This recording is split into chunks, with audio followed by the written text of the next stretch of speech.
Hello everyone, welcome back to Learn DSA with me. In the previous video, we learned what data structures and algorithms are and why they are important. Today we are going to learn one of the most fundamental concepts in DSA, time complexity and big O notation. Before learning arrays, linked lists, trees and graphs, it is important to understand how we measure the efficiency of algorithms. So let's get started. Why do we need time complexity?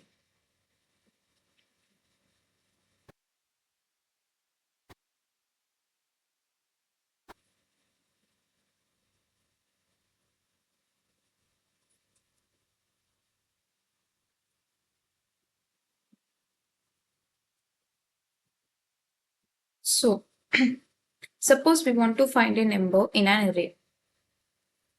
Let we have array containing 10, 20, 30, 40, 50. To find number 50, we can check each element one by one. Uh, this method works perfectly. But now imagine a much larger data set. Instead of 5 elements, imagine there are 500 elements, 50,000 elements, and 5 million elements. Would checking every element one by one still be efficient? Probably not. This creates an important question. If multiple algorithms solve the same problem, how do we determine which one is better? The answer is time complexity. What is time complexity? Time complexity measures how the running time of an algorithm grows as the size of the input increases. It does not measure time in seconds or minutes. Instead, it measures the number of operations performed by the algorithm.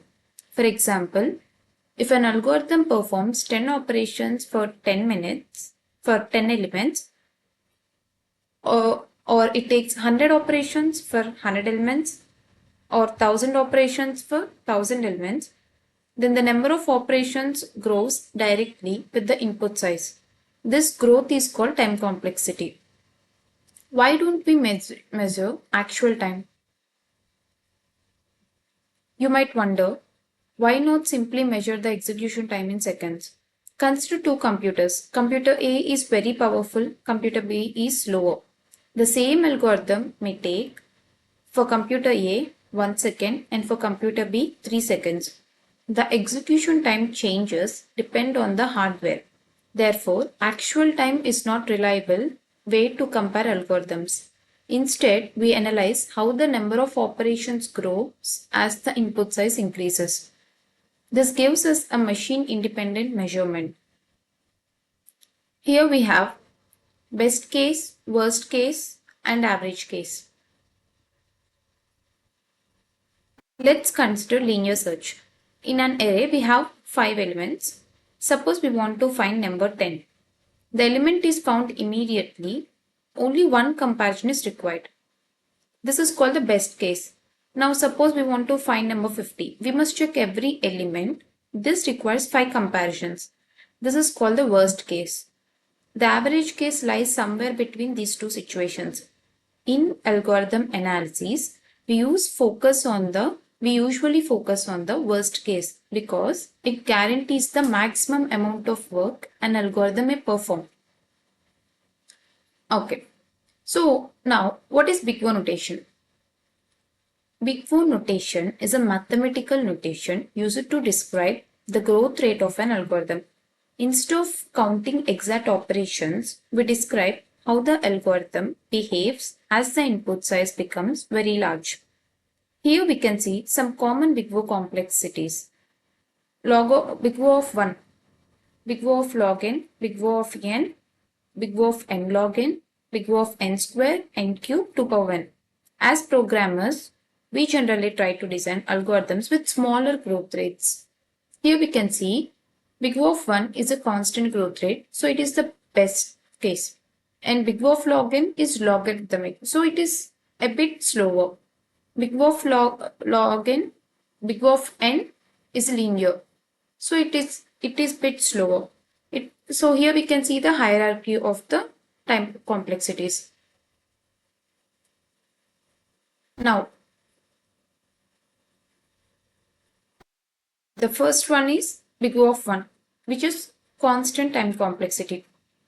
An algorithm has constant time complexity when the number of operations remains the same regardless of the input size. Example, here we have int first equals to array of 0. Whether the array contains 10 elements, 1000 elements or 1 million elements, only one element is accessed. The number of operations does not change. Therefore, the complexity is big O of 1. This is one of the most efficient complexities. Next one is big O of n, which is linear time complexity. An algorithm has linear time complexity when the number of operations grows directly with the input size. For example, we have a for loop. For int I equals to 0, I less than n, I plus plus. If here n equals to 10, then we require 10 operations. If n is 100, then we require 100 operations. If n is 1000, we need 1000 operations.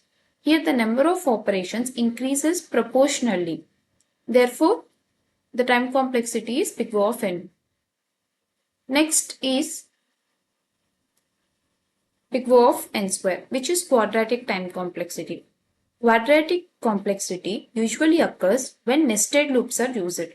Example, for loop inside a for loop. Here, if n equals to 10, then we require n into n because we are using two for loops. So n into n, 100 operations. If n is 100, then 100 into 100, 10,000 operations.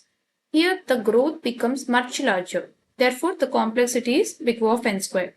This type of complexity can become inefficient for larger inputs. Next one is big O of log n, which is logarithmic time complexity. Logarithmic complexity occurs when the problem size is repeatedly reduced. A common example in binary search. Here, the common example is binary search. Suppose we want to find the number 70 in a sorted array. We have the elements 10 to 80. What we do is, first step, check the middle element. Step 2 is, if the target is larger, then discard the left half. Suppose here we have check middle. So in this all elements, the middle number would be 40 and 50, right? So if we check the middle number, if that is larger than 70, then we discard the left half. And check the middle of the remaining half. Here,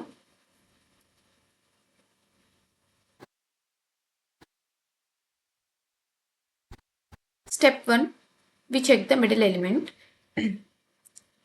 Step 2,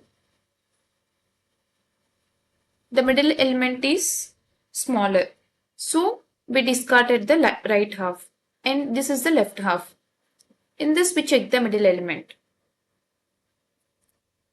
which is 70. So we found the 70. This process continues until the element is found. If the middle element is larger than target, then discard the left half. If it is smaller than target, then discard the right half. And again check the middle element of that remaining array. Each step removes approximately half of the remaining elements. Because the search space keeps shrinking, binary search is extremely efficient. Its complexity is big O of log n.